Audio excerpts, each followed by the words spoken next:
There's a stock on the Singapore Exchange that went up 139% in the last 12 months. Over the same period, its revenue fell, its profit went up 7%, and it has never paid a single cent of dividend.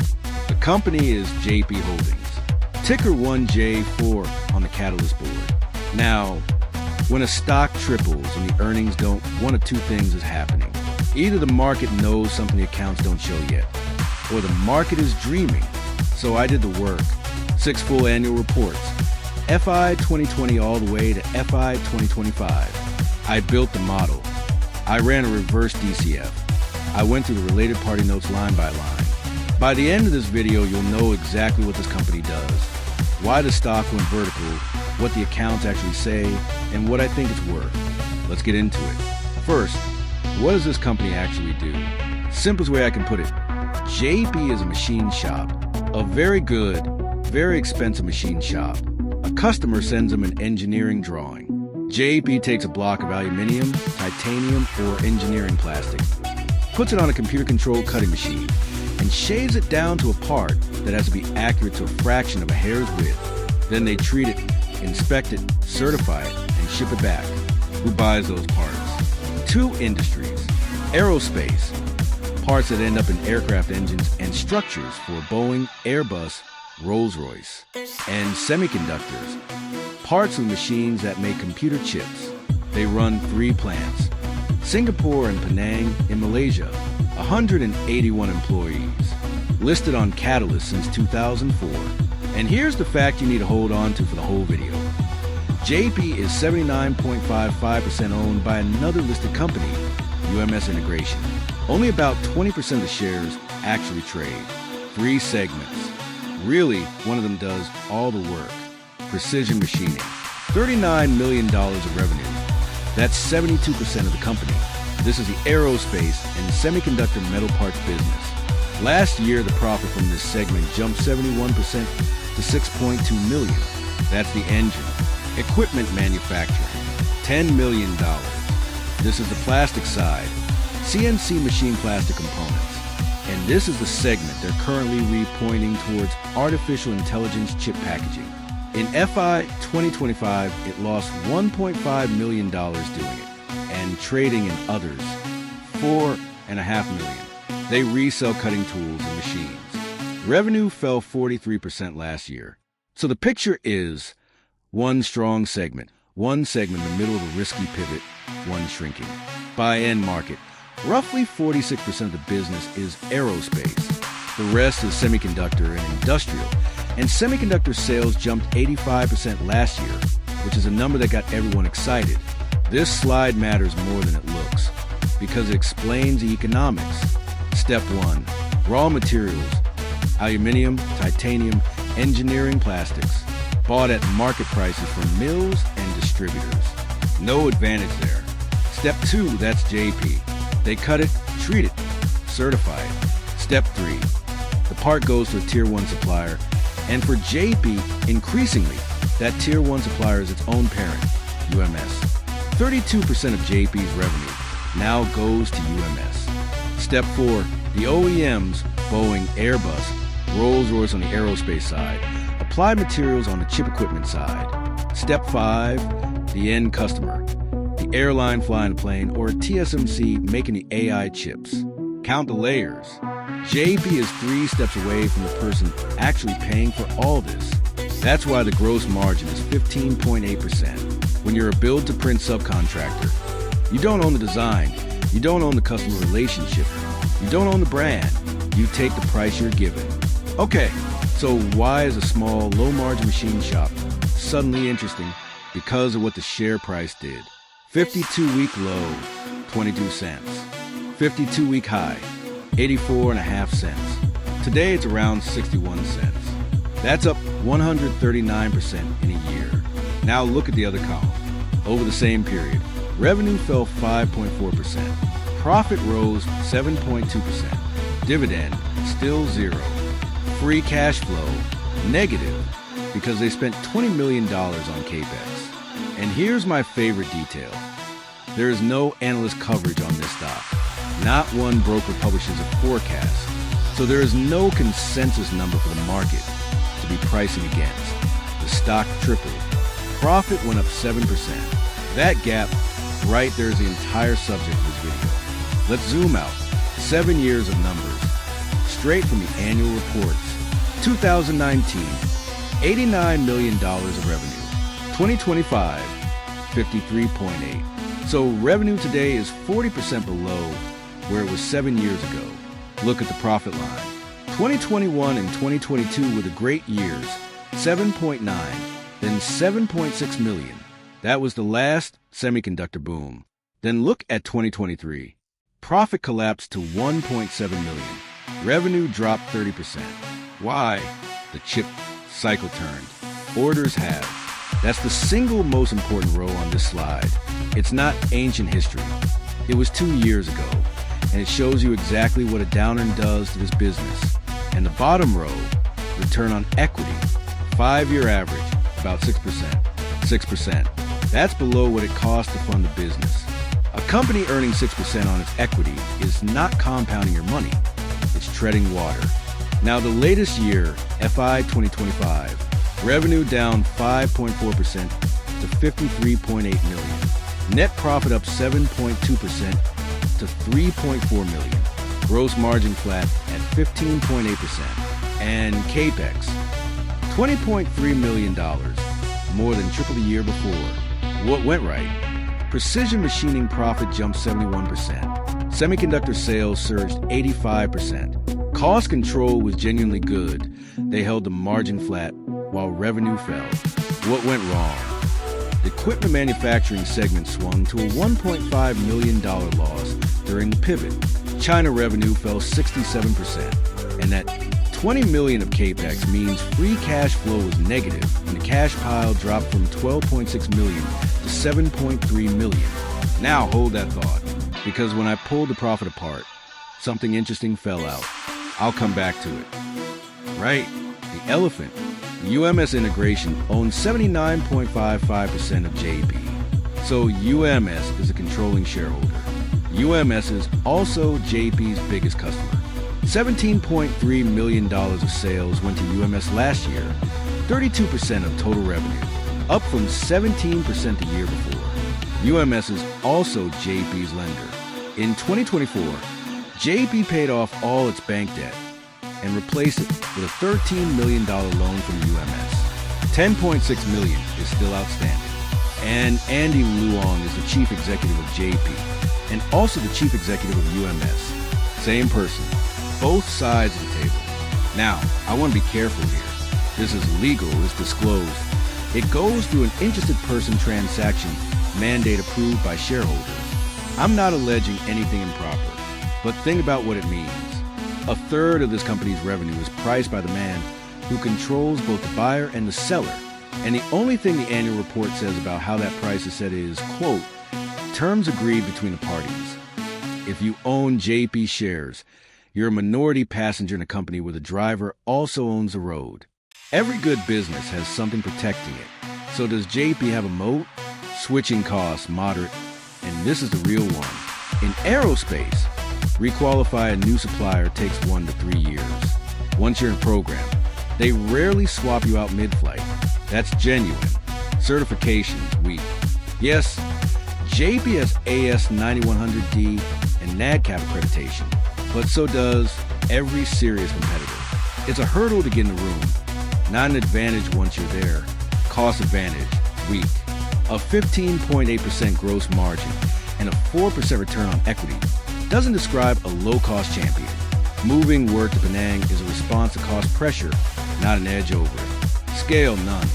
$54 million of revenue. Its peers are 10 to 40 times bigger.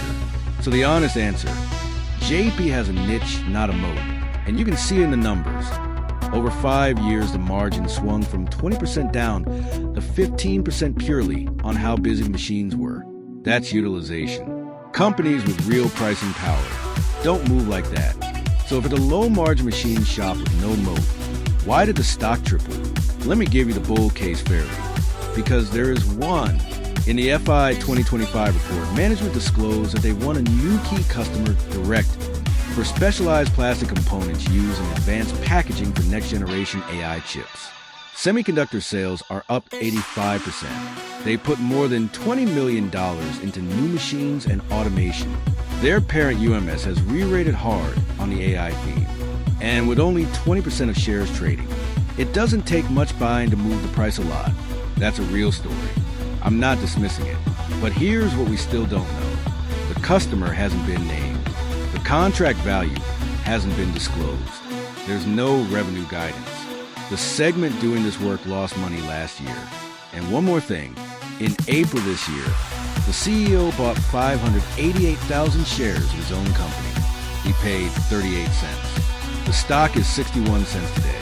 The market is guessing what this contract is worth, and it's guessing high. Let's compare it to its peers. This is where it gets uncomfortable. JEP, 252 million market cap, 75 times earnings, no dividend, 6% return on equity. UMS, its own parent, 9 times bigger, far more profitable, pays a dividend, trades around 55 times.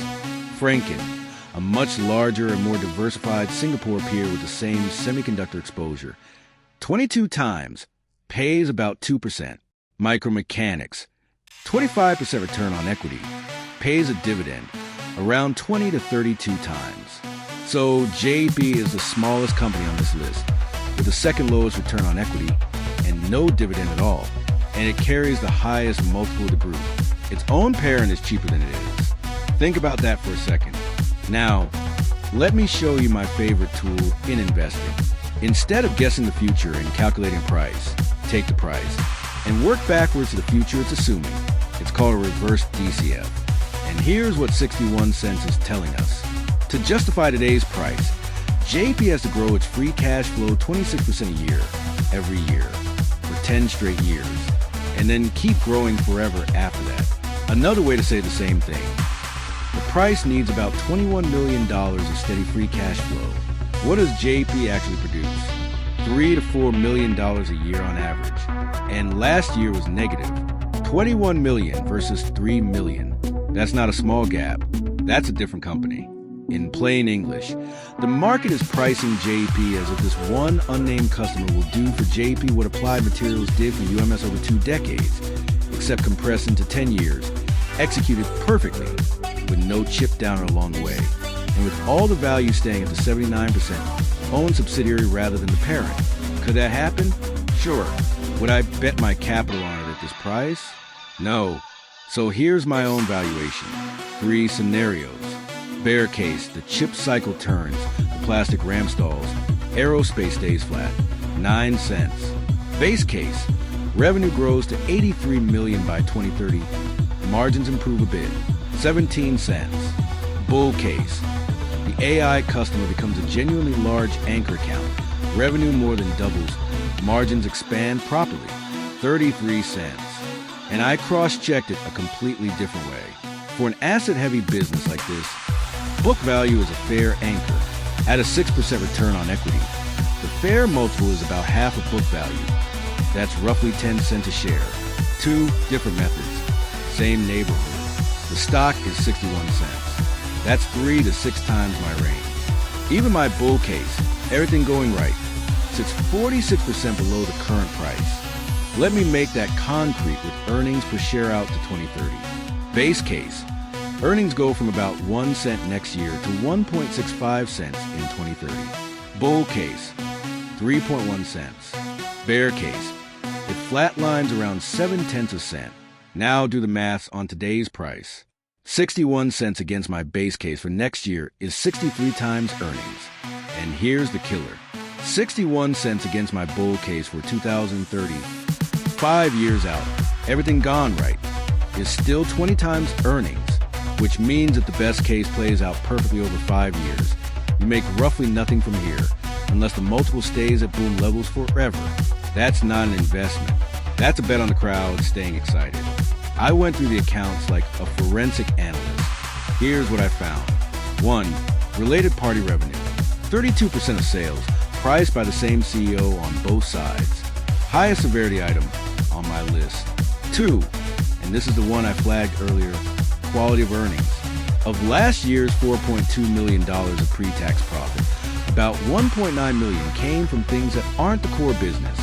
The gain on selling equipment, dormitory occupancy fees, and rental income. Strip that out, and the core machining business made somewhere near $2.5 million, which means the real core price-to-earnings ratio on this stock isn't 75 times. It's over 100. 3 goodwill, $11.3 million on the balance sheet, 13% of equity. They already wrote off $6.25 million of it back in 2020. The auditors flagged the test as highly sensitive to assumptions for an unquantified one-off inventory adjustment inside the loss-making segment. Watch whether that one-off shows up again next year. 5, no dividend. Ever.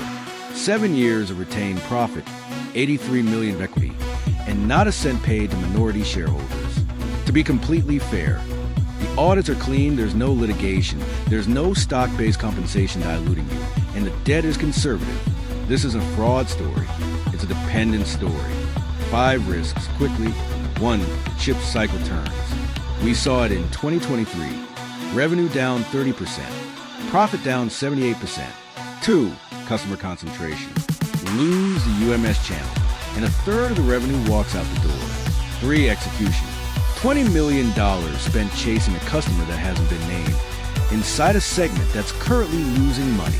4, geopolitics. Any escalation around Taiwan or tighter export controls freezes the whole semiconductor order book. JEP's China revenue already fell 67% last year. 5, liquidity. 20% free float and thin daily volume. If something goes wrong, you cannot get out quickly at a sensible price. That one is rarely discussed, and it matters a lot. So the verdict, for me, at 61 cents, this is an avoid. And I want to be clear about why. Because it's not that JEP is a bad company. It isn't. It's conservatively financed. It just paid off all its bank debt.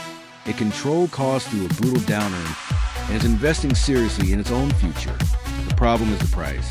75 times earnings for a business earning 6% on equity. A price that needs 26% growth for a decade. No dividend. 20% float, no easy exit. And a third of the revenue priced by the controlling owner. What would change my mind? For things. The price back below 30 cents. Or the company actually naming and sizing that AI customer. Or disclosing the margins it earns on related party sales. Or paying a maiden dividend with a real policy behind it. Any of those, and I genuinely look again. And remember, the CEO himself paid 38 cents in April. He knows more about this business than anyone watching this video. And that's the price he thought was worth paying. Let me leave you with a bigger lesson, because it's not really about JEP. Price is what you pay. Value is what you get. A good business bought at the wrong price is still a bad investment. And this is one of the cleanest examples of that I've seen on the SGX this year. The hardest discipline in investing isn't finding good companies. It's saying no to good companies at bad prices, while everyone around you is making money on them. If this was useful, subscribe. I break down one SGX listed company like this every week. Full annual reports, full model, no hype. Quick disclaimer, this is not financial advice. I don't own shares in JEP Holdings. Everything here comes from public filings and my own analysis. Do your own research before you buy anything. I'll see you in the next one.